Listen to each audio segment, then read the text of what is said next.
we did a video last week.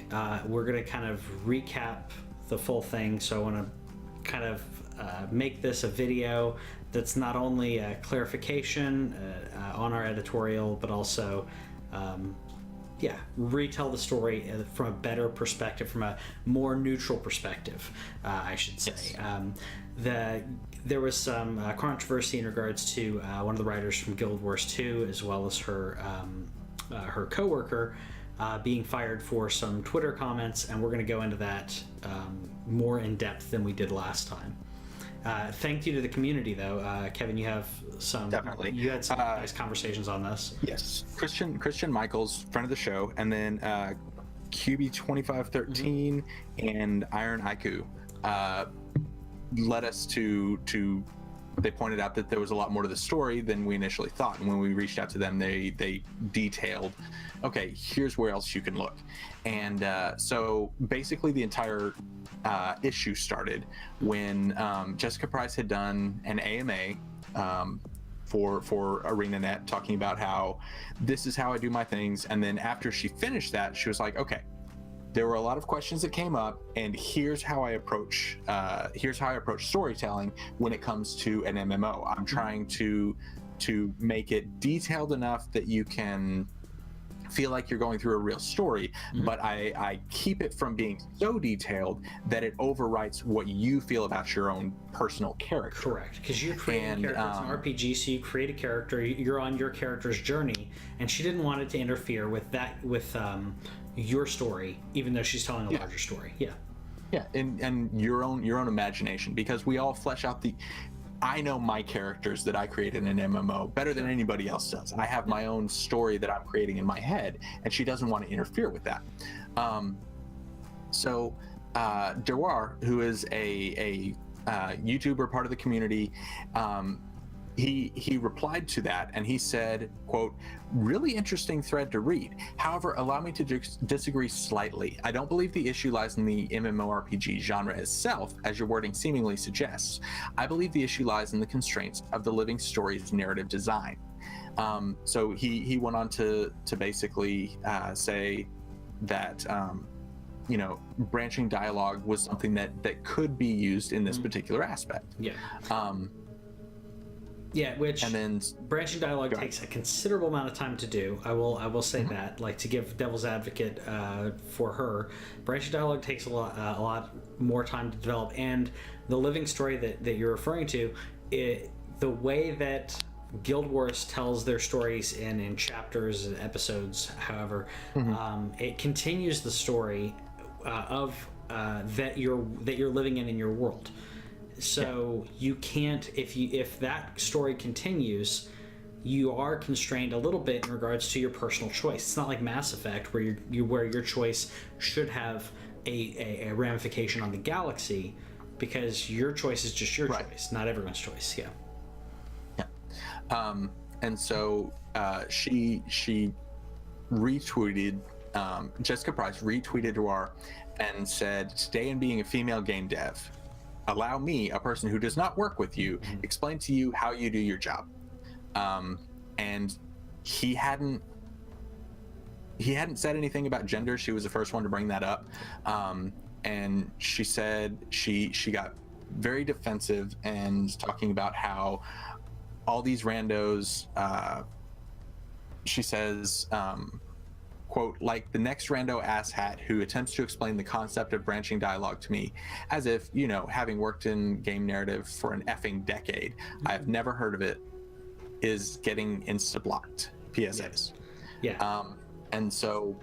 And she went further and further and further in regards to the way that, calling people asshats and other things, that is not needed. And previously we didn't see that piece of this, our previous video. We've unlisted because we wanted to have a more clear story on this.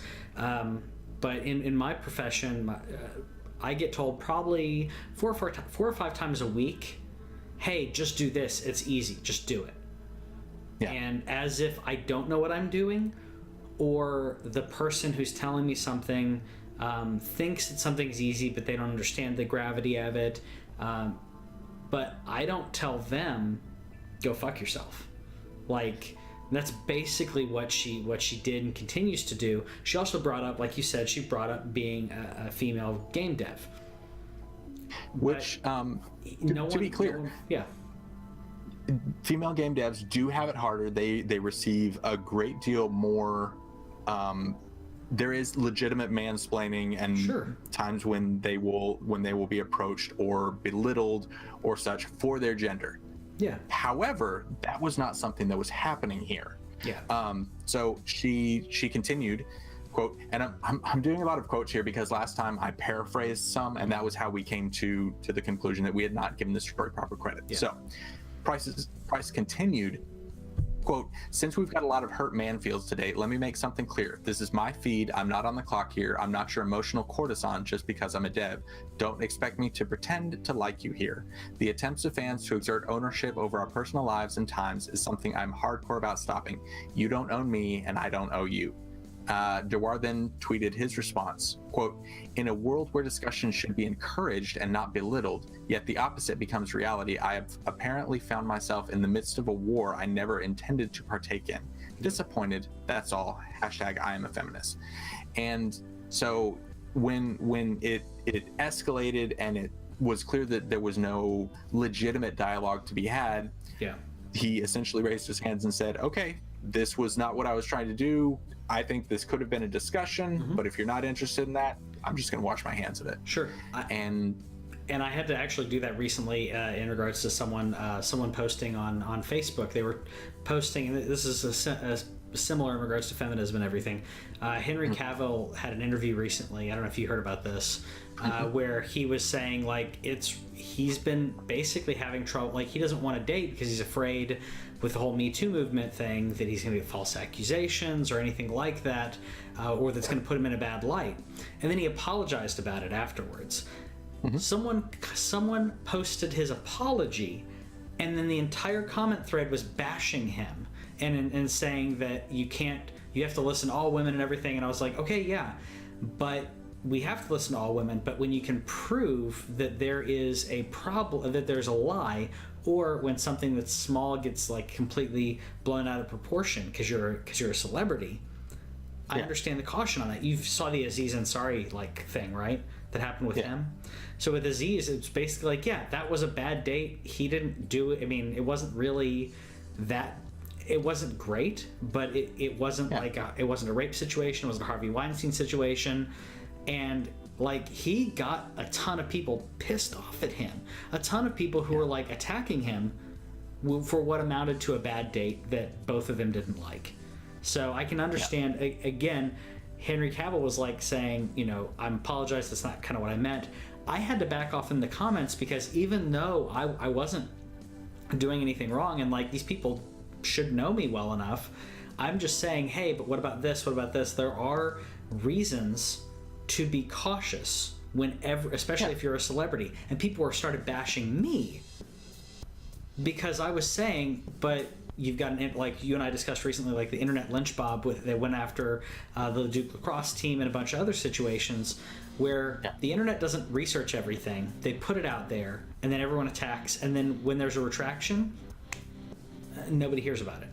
So that I feel like this is a similar situation where he wasn't saying, he wasn't attacking her for being a woman. He wasn't a saying get out of the get back in the kitchen. It wasn't any of that rhetoric at all.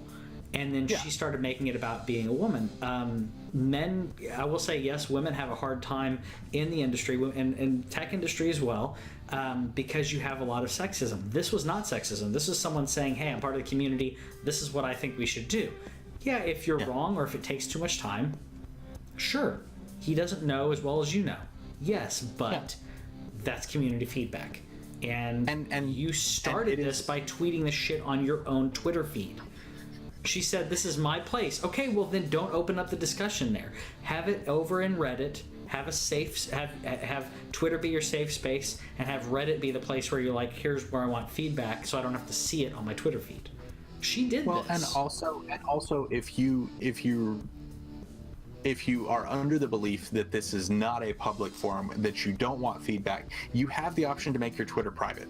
Yes. And then it can only be, you can immediately limit the amount of people that you see there. She has chosen not to do that. And so following this, Mike O'Brien, who's the CEO, I believe, of the ArenaNet, said, quote, recently 2 of our employees failed to uphold our standards of communicating with players. Their attacks on the community were unacceptable. As a result, they're no longer with the company. I want to be clear that the statements they made do not reflect the views of ArenaNet at all.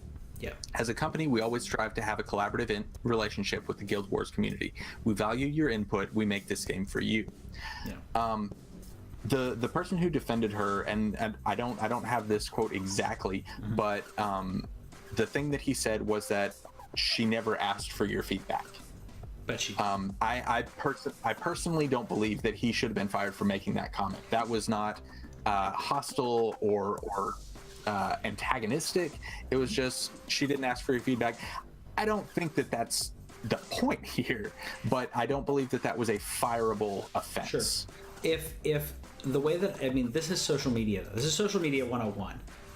Don't start nothing, won't be nothing. Like, you stuck your head out and said something and started to, devsplain, womansplain, however you want to call it.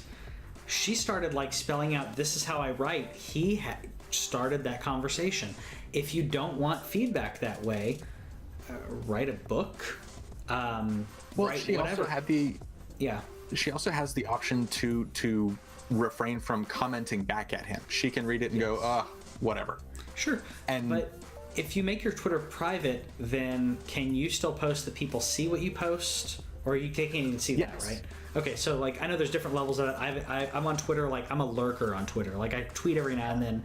I look at what people tweet. I need to be on Twitter more. But the thing that I find interesting is like if you put out a video or anything, you're going to get feedback. And if you do it in social media, you're going to get that immediately. If you don't want to have a discussion, don't put it out there. That's how this works. Or make everything private so you can stay in your own freaking bubble. But you go into AMAs, that's cool because that's for everything. But if you want to police the dialogue, whatever kind of echo chamber you want to create, because anytime you start doing that, you create a larger or smaller echo chamber. Don't post about this kind of stuff out in the open, or like you said, just don't feed the trolls. Which in this case, he's not really a troll. But if you think that someone's trolling or they're saying something and it's not going to be productive, don't attack them. I mean, if you're legitimately wanting to create a better product, then don't call the people who buy your product an asshat. Yeah. I mean, this is literally your customer. Yeah. And so because all of this happened on July 4th, there was not anyone in the office that day. So this basically happened on a holiday. And then as the Reddit community, the subreddit, and the Guild Wars 2 forums escalated and everyone became angrier and angrier, the CEO O'Brien said that it appears, if you're looking at this from an external standpoint, it appears that the timeline is that they responded to the mob rule, the hatred that was coming from those places. But in fact, they had made the decision before. But you don't call something. How you gonna get fired on your day off? Sorry. It's true. It's true. And they said, he said, we did it. We made the decision earlier, and we did it. We did the firings as soon as it was practically available to us. Yeah. And so that is one point, but one of the main overlying things that I want to say here is that honestly, in this situation, I feel that Durar is the only person who didn't go too far, who didn't overreact. I feel that there's a way that ArenaNet could have handled this that was not, oh, you're fired, we have to let you go immediately, whatever. I agree. If this is something that there was a build up to, yes, you can talk about that, you can explain that to Price, you can tell her to make it private, whatever. Sure. You can not fire Fries. Her antagonism toward the the community was not good. The way that the community reacted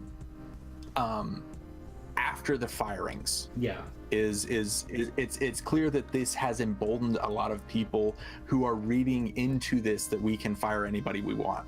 And so there has been a rash of particularly against female devs. There has been a rash of email complaints and form letters and protests and all of these different kinds of things that have come up because they believe that now, after ArenaNet's firing, they're like, we can go after everybody. Here's the cool thing. Nobody's doing that. Nobody else has been fired, and they're not doing this. But one thing that I see as positive that's coming out of this is that a good chunk of companies are looking very closely at their social media policy and further codifying how they want to handle this. As far as TWIOCH is concerned, we did the initial video. We were called out in the comments as, I don't think you have the full story here. Sure. We unlisted the video, continued those discussions, and had a dialogue back and forth. And then we made the decision together to delist the video and create this new one. So I guess that's our social media policy. Is we'll figure it out as we go. But if you call us out, if we're not accurate, we want it to be more accurate. We want our show to be better. If we do an editorial like this, we discuss a topic, we want anyone who sees it to have the full story. And if we don't have the full story, yes, tell us in the comments. If we're way off, that's why we redid this video. This is the first time we've had to do it, but not to say we've been perfect every time. We haven't. But usually it's like, oh, you're slightly off. In this case, we did not have the full story, and I agree. I think ArenaNet didn't necessarily need to fire her. I'm wondering, and this is all between her and ArenaNet, but from her tweets that you sent me afterwards, like when she jumped back on social media and then jumped off, it sounds like something else, some other stuff was going on at ArenaNet in regard, and she's phrasing it, we don't know. But I'm saying, we don't have the full story. We have a more informed story than we had the first time. Correct. But we are very much aware that we do not have the full story of everything else that was going on with all these individuals.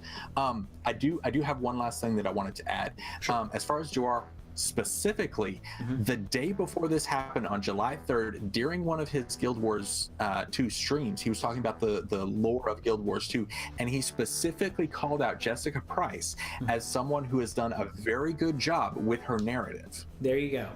I'll try to get that clip so that we can put it in right here. But he has huge respect for her, and was just trying to say, have you considered this? Sure. And I think that, again, it seems like someone who is so, like, she is so defensive, probably from history or whatever.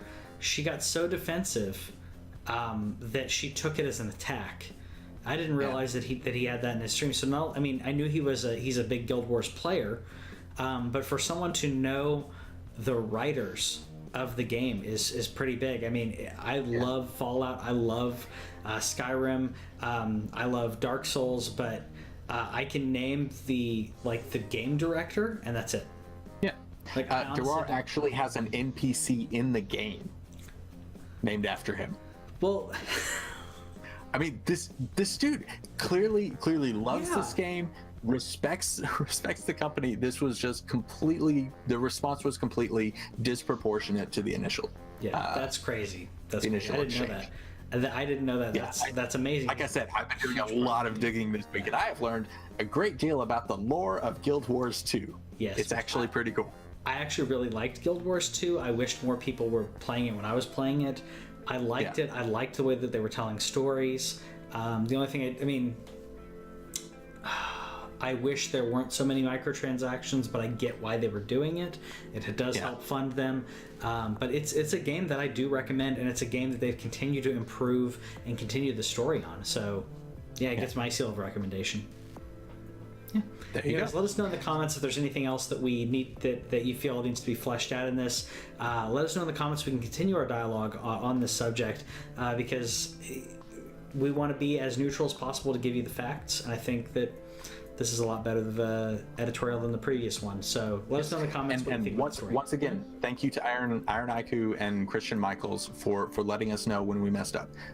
Please help us make this a better show for all of us. That's what we want. See you later. Thanks for watching This Week in Our Collective Heads.